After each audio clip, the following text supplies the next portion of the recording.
साईराम पिला मैंने आज आम से संबलर संरक्षण पर पाठ पढ़ा। तो तापर आमर गोटे रही मानव संबल कौन जाना।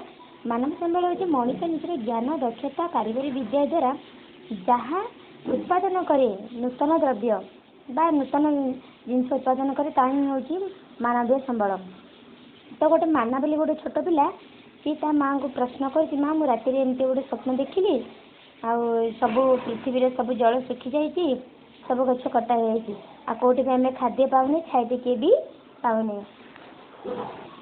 तो ये प्रश्न से कही माँ भी कहले कि हाँ सत जदि आम ये संबल जत्न ना दिने आसब ये संबल सर धारणीय संबल कौन धारणीय संबल हूँ संबल उपयुक्त व्यवहार द्वारा वर्तमान आवश्यकता पूरण सह पीढ़ी पर पीढ़ी भविष्य वंशधर संबलर अभाव न रही आम जो जत्नशील होचे आम जो केयर नौचे हूँ धारणीय संबल।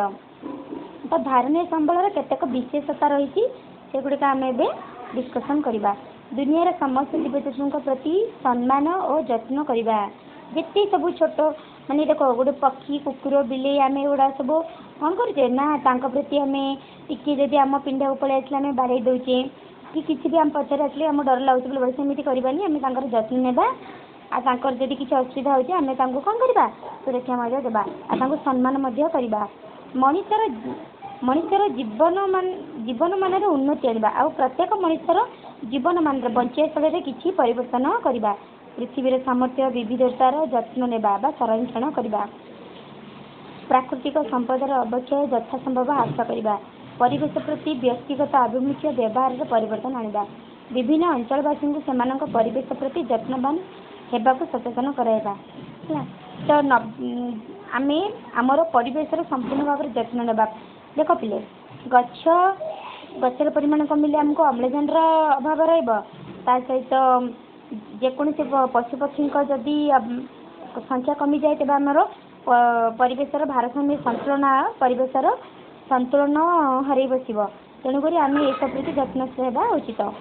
तापर आसला नवीकरण योग्य संबलर धारण व्यवहार करवा जैव विविधतार संरक्षण करवा सहित प्राकृतिक परिवेशर अति कम विनष्टीकरण आदि दिगगुड़िक प्रति उपयुक्त ध्यान दे आमको निश्चित रहा पड़ो। तो यही पाठरे जहाँ सब थी आम पाठटी को सारीदे आर सर्ट नोट बनई छाड़देवी अल्प सर्ट नोट अच्छे बनई छाड़देवी जदि कार कि बुझे असुविधा हुए तो मत निहती भाव में पचारि पारे आ प्रश्नोत्तर डिस्कसन गोटे क्लास करवा काली करदे। तो समस्ते काली लेखिकी मत सेंड कर। रहुची साईराम।